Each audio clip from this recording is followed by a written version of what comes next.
Olá, querido estudante, tudo bem com vocês? Eu sou a professora Ana Raquel e venho aqui com componentes de Física, e dando continuidade às nossas aulas do conteúdo de Eletrodinâmica, tá? E hoje nós vamos aí focar na primeira lei de Ohm, ok? Bom, a primeira lei de Ohm, ela vai estar aí associada à resistência elétrica. E aí eu venho falando para vocês, o que seria aí a resistência elétrica? Na aula passada, a gente viu que no circuito simples, nós vamos ter aí um gerador, ligado a um fio condutor, e um símbolozinho assim de zigue-zague, que é um R. Essa é a nossa resistência, em circuito simples, que era pelo símbolo lá, mostrando também o equipamento, a própria lâmpada, ok? E aí, se eu tenho essa resistência no meu circuito, eu venho aí com a primeira lei de Ohm, para a gente poder, a partir disso, poder achar aí a tensão, a corrente elétrica e a própria resistência dentro de um circuito. Então, esse resistor que está dentro do circuito, ele vem com a principal função aí de dificultar a passagem da corrente elétrica. Nesse processo, o que acontece? A energia elétrica que passa por um resistor, ela acaba transformando ali em energia térmica, que é aquela parte de calor, transformando ali em calor, e parte dessa energia elétrica vai ser aí dissipada, ok? Voltando para cá, nós temos então a primeira e a segunda lei de Ohm. Nesta aula, nós vamos focar na primeira lei de Ohm, que ela diz o seguinte: a DDP, gente, é a tensão, tá? Que é a diferença de potencial, é a mesma coisa. Entre dois pontos de um resistor é proporcional à corrente elétrica que é estabelecida nele. E aí a gente vai chamar lembra da aula passada, de tensão ou de potencial elétrico, ou DDP, diferença de potencial elétrico, que é a unidade de medida é volts, tá? O R é a nossa resistência elétrica, tá? Que a unidade de medida vai ser por aquele símbolo que nós chamamos de Ohm. E o I, que é a nossa corrente elétrica, tá? E aí, no caso, eu trouxe essa imagem que ela vai tentando aí, dar uma explicação do que está acontecendo no circuito. A tensão e a corrente que está passando por esse circuito, ao se deparar com um resistor, a corrente vai sentir uma certa dificuldade ali na passagem, de continuar esse movimento. E aí, como eu falei para vocês, nessa dificuldade da passagem, há também uma dissipação ali de energia. A energia elétrica que está passando vai se transformar também em energia térmica, então vai haver dissipação ali de calor, vai acabar ali esquentando, ok?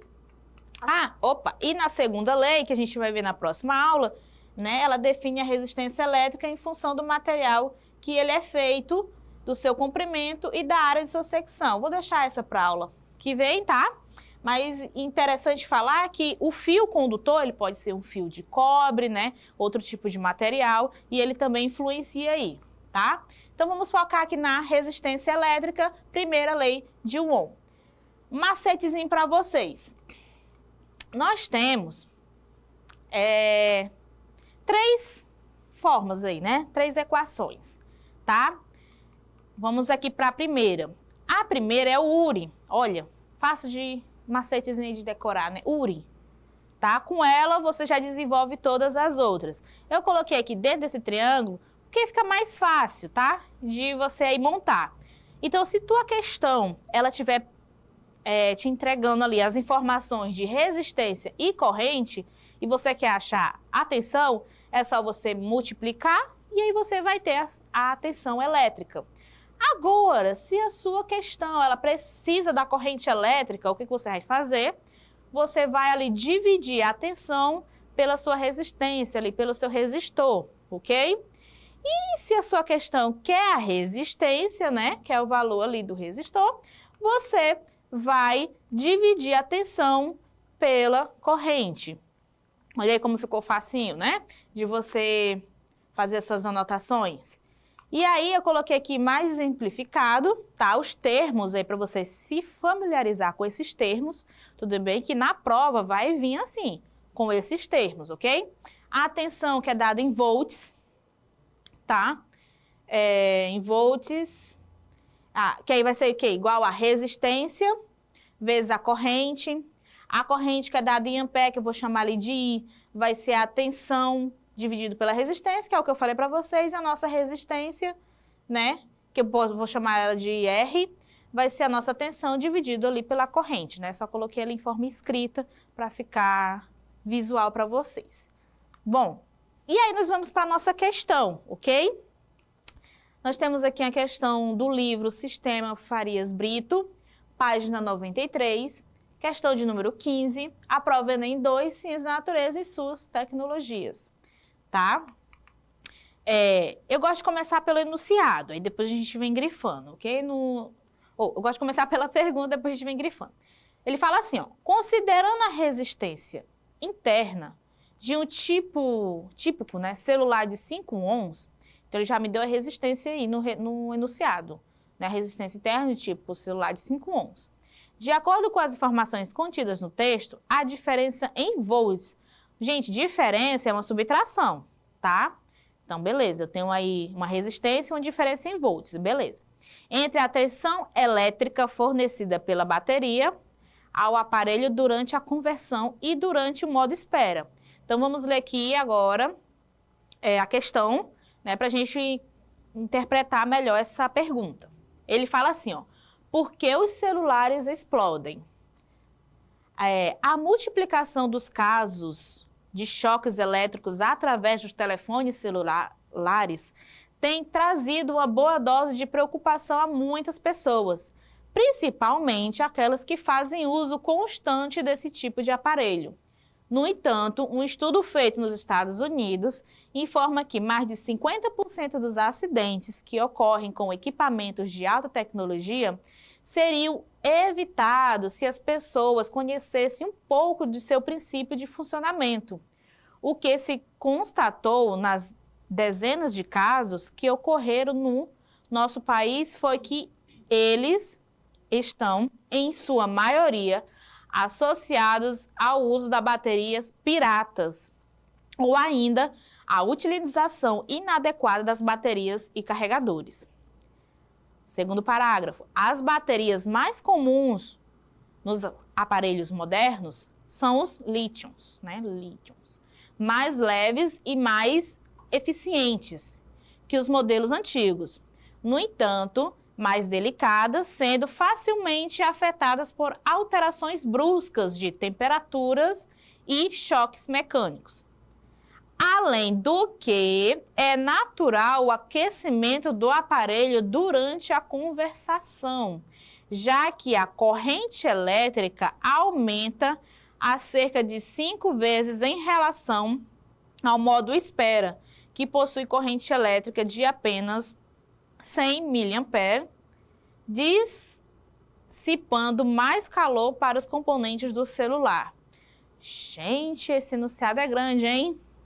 Mas vamos grifar aí, sempre use sua canetinha e grifando os pontos importantes, tá? Da questão. E ali, o que a gente percebeu da pergunta da questão? Que ele pede a diferença em volts. Por mais que a letra A, B, C e D, ela não esteja em volts, a gente sabe que a gente vai mexer aí com tensão, porque é o que está pedindo.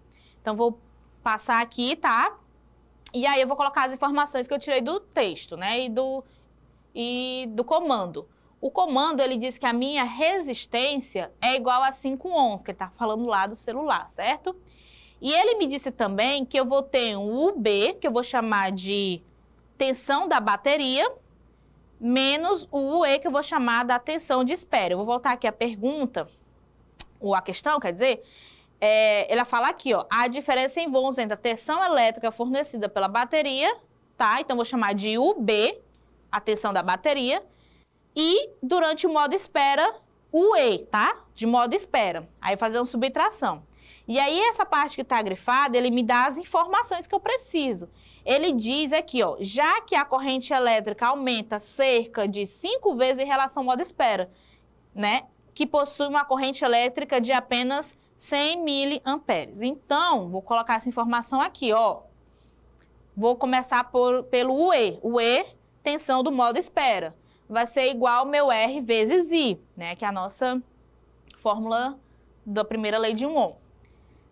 O meu I, ele não me deu 100 miliamperes. Gente, eu vou tirar esse milha aí, tá? Esse M, fazer uma conversão aí de unidade de medida.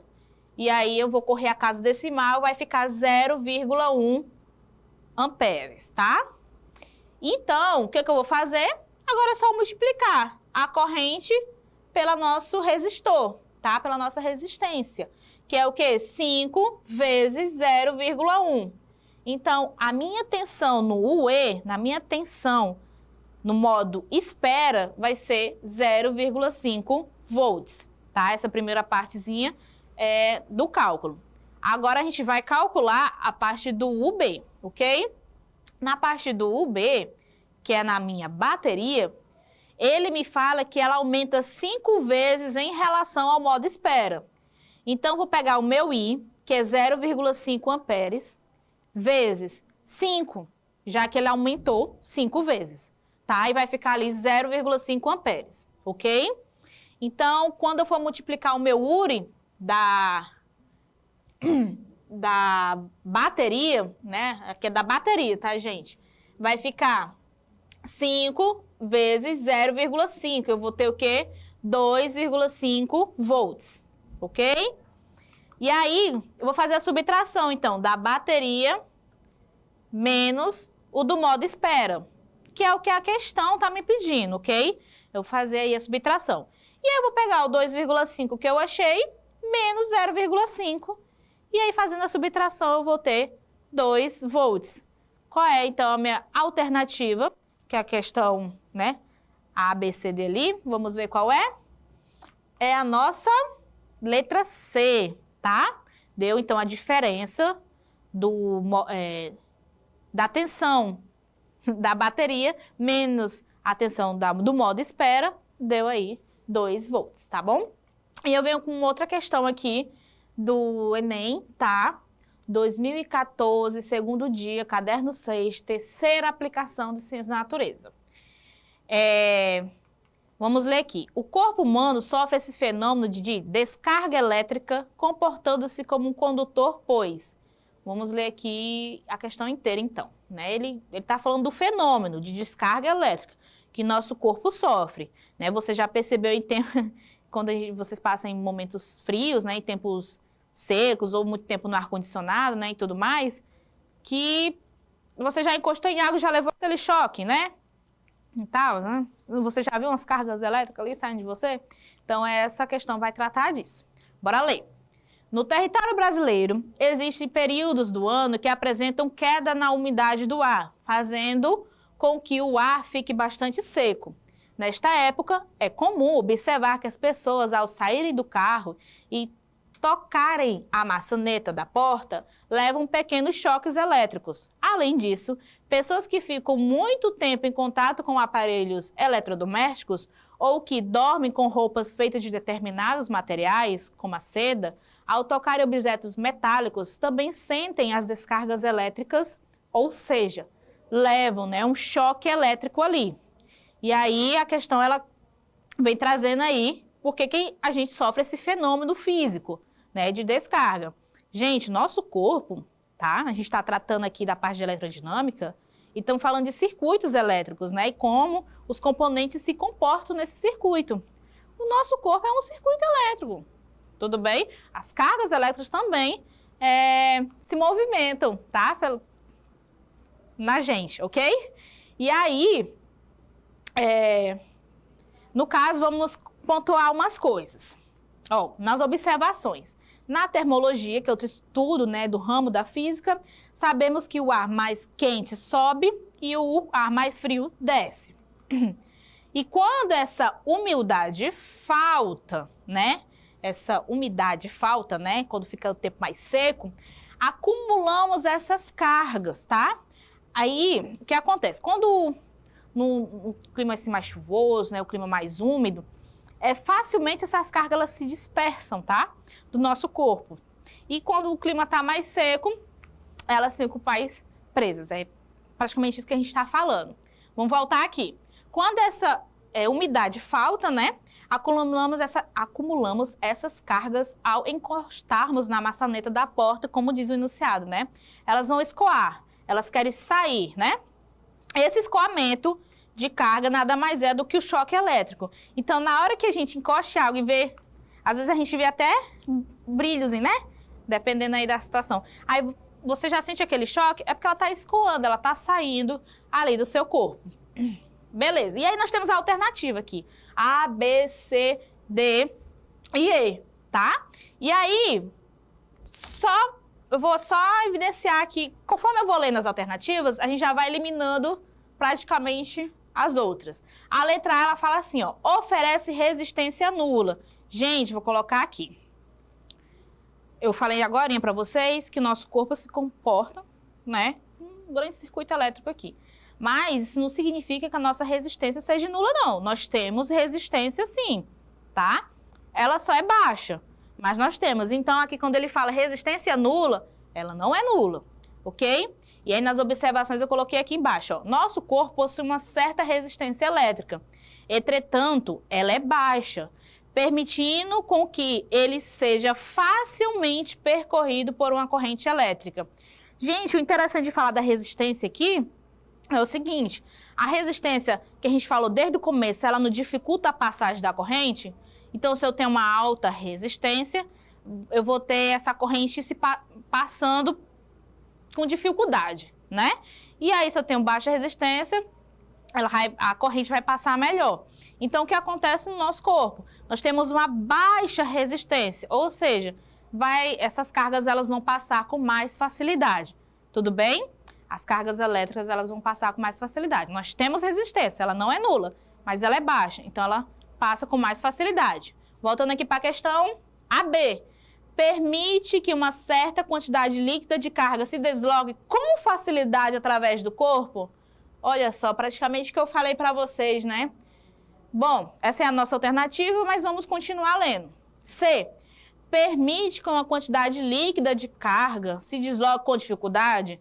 Não, no caso do nosso corpo, não é com dificuldade, ok? C. Permite que uma quantidade líquida de carga se Opa, estou repetindo, desculpa. D. Reduz o deslocamento da quantidade líquida de carga em função do aumento da diferença. Gente, ele colocou só outra palavra aqui, ó, reduz.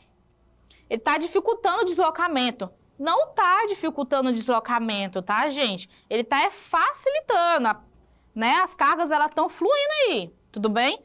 Tá errado, né? Eu coloquei até aqui embaixo assim, ó. A umidade é um excelente condutor de eletricidade. Quando o ar está úmido, a eletricidade estática se dissipa com mais facilidade, tá? Então, por isso que quando a gente tá suado, tá, a gente não vê essas descargas, né? Porque a umidade, ela facilita. E quando o clima tá mais seco, aí a gente consegue ter essas descargas. E vamos para a última, letra E. Alterna a capacidade de deslocamento. Gente, o deslocamento é das cargas elétricas não está alternando, ele está só facilitando mesmo, né? Quando o clima ele está mais seco, ele facilita, tudo bem? Então, nós só temos mesmo como opção a letra B, ok? Por hoje, nossa aula da parte da primeira lei de Ohm, vou ficando por aqui. Vai ter a outra aula continuando aí a segunda lei de Ohm, tá? Fiquem ligadinhos. Reassista esse vídeo, o vídeo anterior também, ok? Faça suas anotações, pegue os livros, vão resolver questões, pegue as questões anteriores do Enem, vão resolver questões, bons estudos, tá? E até a próxima!